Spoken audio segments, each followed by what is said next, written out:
সেরা খেলোয়াড় বলতে সেরা খেলোয়াড় ছিল বিপিএল এর বোধহয়।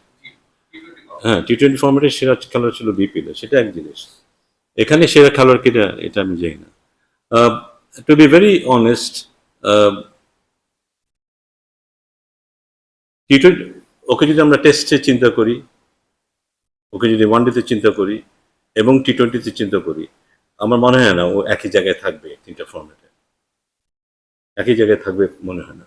আমার মনে হয় না টি-20তে আমি ওকে যে কোনো সময় একটা বল দিতে পারবো যা বোলিং কর। I don't think so. এই জায়গাটাই বোধ হয় কিছুটা ঘাটতি থাকতে পারে। এটা আমি আমার কথা বলছি, সিলেকশনের কথা বলছি না। সো আমরা যখন মনে করি যে ও যদি থাকতো তাহলে ব্যাটিং করতে পারতো, বোলিং করতে পারতো, ব্যাপারটা বোধ হয় ঠিক তেমন না। ব্যক্তিগতভাবে আমি মনে করি টি-20তে এফেক্টিভ প্লেয়ার হওয়ার জন্য ওর বোলিংটাকে আরেকটু ইমপ্রুভ করতে হবে, তাহলে হি becomes an asset for the team. এটা আমার ব্যক্তিগত মতামত বলছি আমি।